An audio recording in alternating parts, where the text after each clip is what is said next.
এই যিখিনি হওক আমি আৰম্ভ কৰিছোঁ। প্ৰথম কথা হ'ল কোনে কি ভাষাত কবিতা লিখে আমাক ক'বলৈকে একো নাই, কিন্তু আজি দুখ আৰু আক্ষেপেৰে ক'বলৈ ওলাইছোঁ যে কেইদিনমান আগতে আমি আজি ছ'চিয়েল মিডিয়া দূৰদৰ্শনৰ জৰিয়তে আমি দেখিবলৈ পাইছোঁ যে মিয়া নামৰ কবিতা এটি খুব প্ৰচাৰ হৈ আছে, আৰু এই মিয়া নামৰ কবিতাটিত আমি দেখা পাইছোঁ, শুনিছোঁ যে এই কবিতাটিত মিয়া ছোৱালীসকলক গণধৰ্ষণ কৰা হৈছে, এনেকুৱা কিছুমান স্পৰ্শকাতৰ বিষয় সিহঁতে উল্লেখ কৰিছে, যিটো কাহানিও হোৱা নাই আৰু কেতিয়াও হোৱা নাই। এই কবিতাটিৰ জৰিয়তে বিশ্ব দৰবাৰত অসম আৰু অসমীয়াক হে প্ৰতিপন্ন কৰিছে।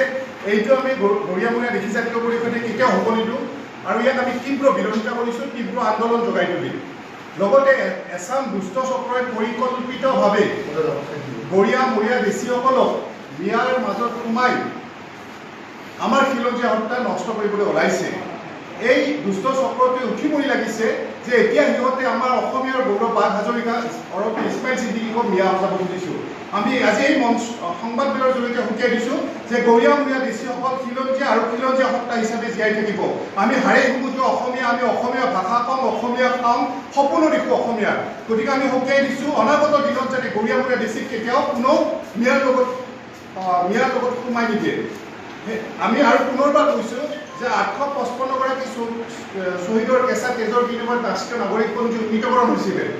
এই ৰাষ্ট্ৰীয় নাগৰিকপঞ্জী উন্নীতকৰণৰ সময়ত গৰিয়ামূৰীয়া দেশীসকলে প্ৰাণ আহুতি দিছিলে, বলিদান হৈছিলে, শ্বহীদ হৈছিলে।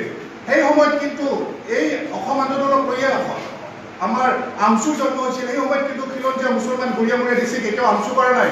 এই অসম আন্দোলনক লৈ ৰাজনৈতিক দল UMF গঠন হৈছিলে। কোনো অঞ্চলতে গৰিয়ামূৰীয়া দেশী অধ্যুষিত অঞ্চলত আমি UMF আমি সোমাবলৈ দিয়া নাছিলোঁ। এতিয়া প্ৰথম প্ৰশ্ন হ'ল আমি হাৰে শিকোঁ অসমীয়া হিচাপে জীয়াই থাকিম আমি, আৰু এই ৰাষ্ট্ৰীয় নাগৰিকপঞ্জীৰ উন্নীতকৰণৰ সন্ধিক্ষণক এই দুষ্ট চক্ৰ কিছুমানে আমাৰ মাজত ভাতৃঘাতী সংঘৰ্ষ লগাই ৰাষ্ট্ৰীয় নাগৰিকপঞ্জী স্থবিৰ কৰিব ওলাইছে। তাৰ কাৰণে আজি আমি সদৌ অসম গৰিয়ামূৰীয়া দেশী জাতীয় পৰিষদে বঙাইগাঁও জিলাৰ সদৰ থানাত আমি এজাহাৰ দাখিল কৰিম, আৰু এই ব্যক্তিসকলক আমাৰ তদন্ত হওক, আৰু তদন্তৰ জৰিয়তে এই ব্যক্তিসকলক উচিত শাস্তি দিব।